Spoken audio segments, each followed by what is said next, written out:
Hey guys, this is Pablo with Meditation Amsterdam, and today I want to talk about how um, psychology and popular culture have taken things that are natural healing processes or natural symptoms of the healing process and turned them into pathologies, call them illnesses, things to be avoided or things to be cured, if you will, things to be medicated, and how that has created a situation where we have made a practice out of hijacking our body and mind's natural healing capacities. And there's a couple, or rather three, things that come to mind when looking at this situation. One of them is anxiety, the other one is loneliness, and the third one I was thinking about was confusion. Yeah. So maybe I can take confusion as an example of this sort of thing. Now, the mind creates structures based on ideas and memory to try to understand what's going on. And those structures, because they are based on ideas and memory, are limited in their capacity to help us navigate reality. Part of the reason that they're limited, or if not one of the bigger reasons, is because the ideas and memory-based notions that we hold in our mind may be a very good map of reality in one circumstance or one set of circumstances, and it may be a very poor map of reality when those circumstances change. And it just so happens that circumstances are changing all the time. Now, there may be periods of stability, and those periods of stability, they are very good at luring us into thinking that the notions that we harbor in our minds are correct. Because things are panning out. But the moment those circumstances change, and that change can be drastic or it can be gradual, then we find ourselves asking why certain things don't satisfy us anymore, or why certain practices don't pan out. And that's the moment where our mind has the choice to either double down and become sort of an old stubborn person that keeps to their beliefs, or go into an exploration about what's actually going on, and confront ourselves with the possibility that we've been wrong all along, or at least not as right as we thought we were. Whenever mental structures are dissolved, the only natural space to land in from there is confusion.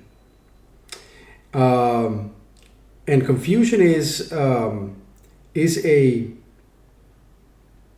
in-between step, you could say, from the moment an old mental structure dissolves and the new one is still forming. The new one is going to be more complete, more round, perhaps more flexible, and by all those standards, therefore, also more correct, closer to reality, you could say. But before that new paradigm has a chance to form, there's a period of confusion in between that we really, really dislike. It makes us feel like the rug has been pulled from underneath our feet. And if you listen to a lot of the social rhetoric out there, being this is a gender-specific saying, but being a man of principle had been highly regarded for a long time, and it perhaps still is. One is criticized for changing our mind, right? Oh, you just said something else a week ago.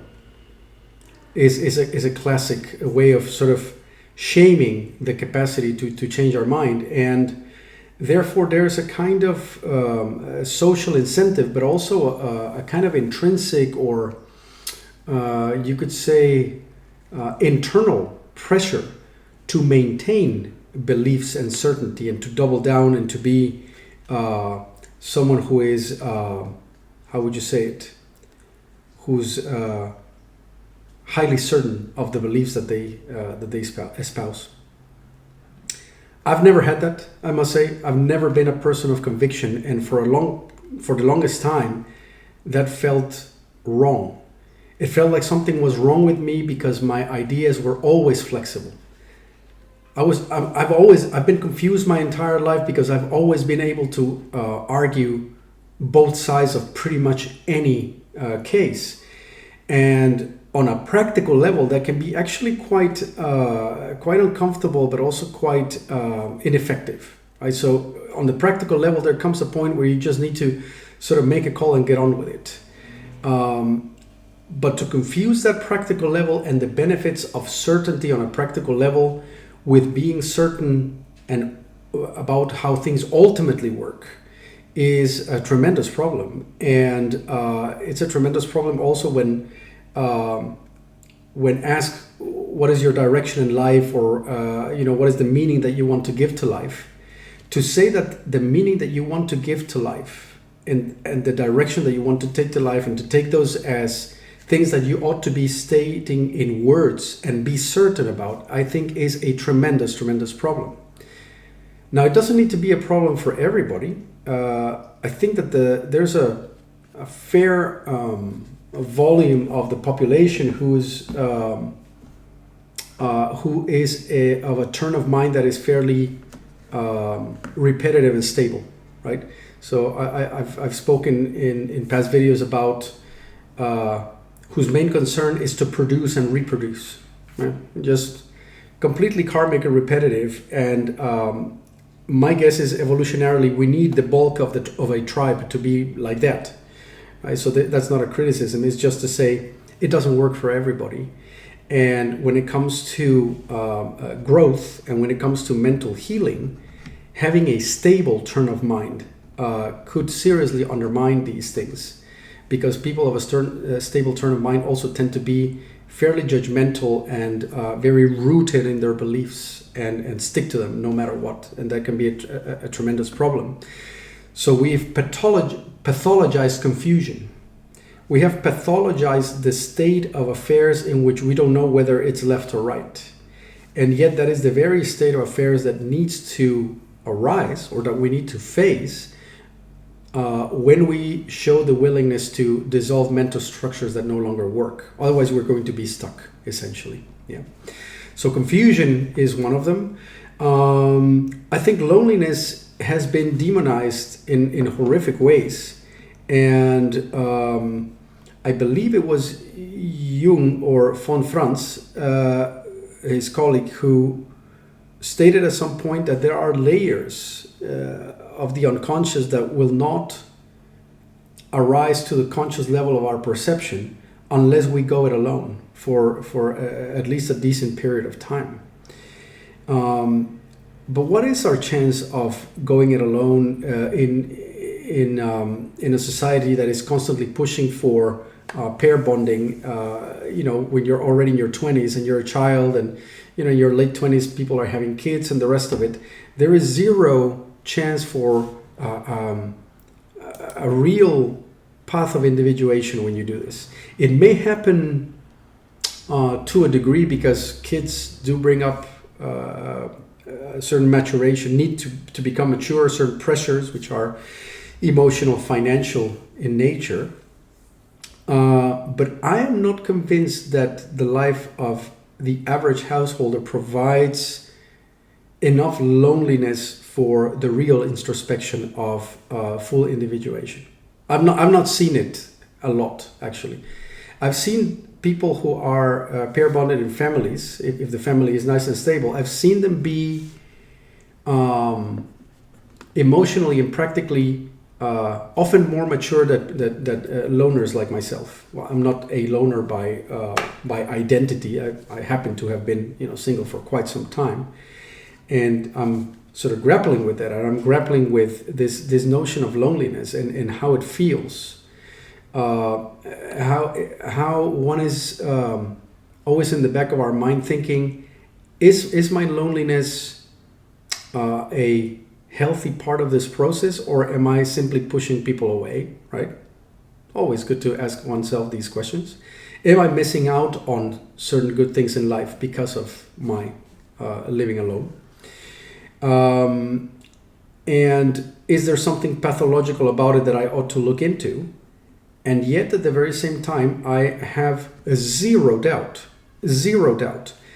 that the psychosomatic processes that I've undergone in the past 3 years in a very intensive way, and already before that in a milder way, could hardly have been gone through had I not had the space to really just feel like I want to feel 100% of the time, express that somatically in the way that I want to express it, sometimes in the middle of the night. I've spent many a sleepless night purging emotions.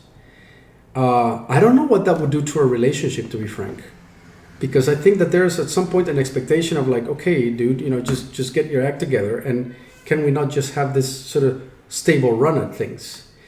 And there might be a growing together that happens. I would never preclude that as an option. But there is in our society a fear, and not only a stigmatization of loneliness, but a pathological view of a person who wants to see it through alone and really become integral first before or beside taking a step into pair bonding and that kind of exploration. And for me, it has also become incredibly clear that I would dare say all my attempts at pair bonding in the past have come from a fear of loneliness and a seeking for validation and just pure enjoyment, really, which is not that bad a thing, of course, right? There's nothing wrong with enjoying our lives. But when we're trying to procure enjoyment from another, I think we have actually a real problem. And there's something to be said about that. So we have confusion being pathologized as like, oh, that person doesn't know where to go. They have no sense of direction, right? They're confused half the time. It's get your act together type of thing. And a pathologizing of loneliness as in like, oh, that person's a weirdo. They don't want to pair bond, or they prefer to be alone, or they hate people, that kind of thing. And these things go so deep. They are such a prevalent part of our lives that we tend to question, is there something wrong with me? It takes quite a bit of study.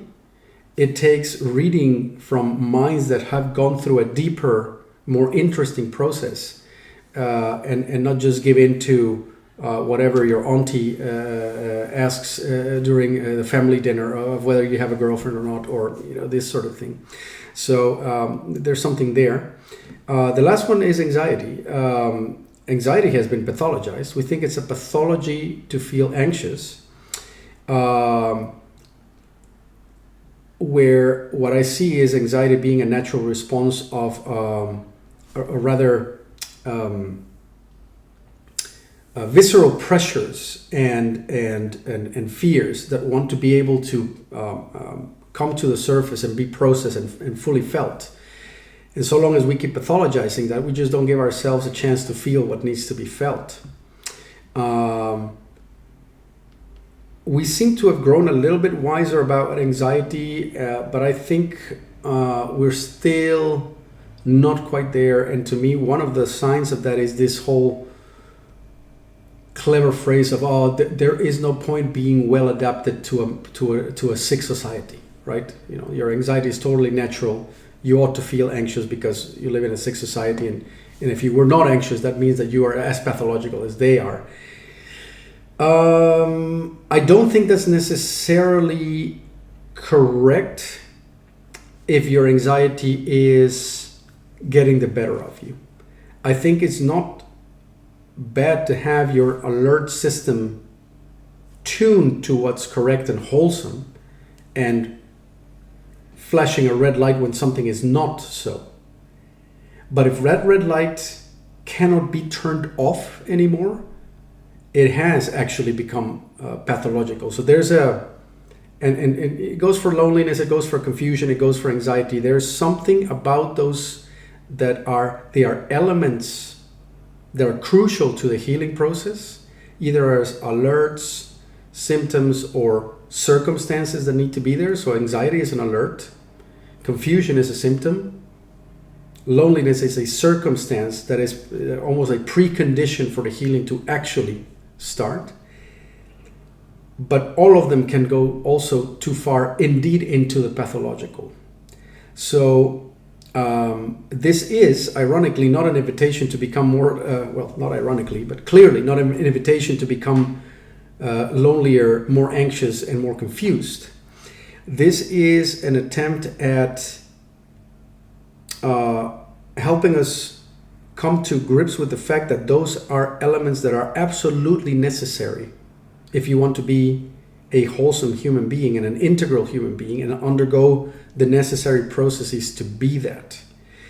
We need to stay alert and watchful for whether we are becoming an outright loner weirdo who's completely anxiety ridden, because that is not wholesome, right? So there's also this kind of thing of like, oh, you know, I'm stepping out of society, I'm outie, right? It's enough, it's completely, I don't trust anybody. It's well, you know, maybe you just don't have enough resilience for grappling with the demands of human relationships and the rest of that stuff. That's a very easy trap to fall into, like the whole movement of men going their own way and you know, celibates and this kind of thing.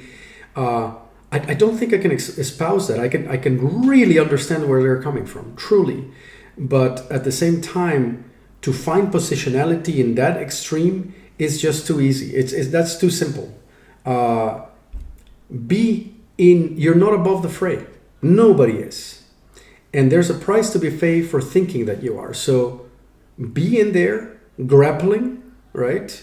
Getting your hands dirty, so to speak.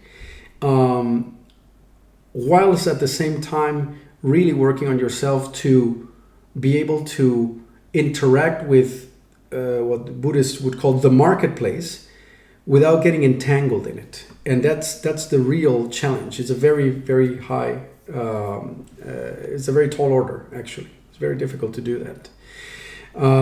So what this video is in essence about is to try to raise consciousness about how many of the elements that we encounter in our healing journey have been pathologized so that we just try to avoid them at all costs. We don't want to be confused. We don't want to be anxious. We don't want to be lonely. We seek for partnerships. We self-medicate. We keep ourselves entertained and socializing. Whereas there is something to be said about making space for those unpleasant elements to really be an integral part of our human experience and our healing journey, instead of hijacking it, without going too far into indeed pathological territory where those things stop being useful for us and we start to actually pay a price. Because at the end of the day, we also want to have just a good life. There's absolutely nothing wrong with wanting to have a good life, but how you define good, and whether you are willing to face some of these more strange, uncomfortable, and sometimes temporarily destructive elements of the healing process is, I think, a very important consideration to take when going through these processes. So that's today's thought. Curious what you guys make of it. And as usual, if you think that these talks could be helpful to others, then you're subscribing to the channel, liking the videos, and commenting are always super welcome. I'll be back with more pretty soon. Cheerio and bye-bye.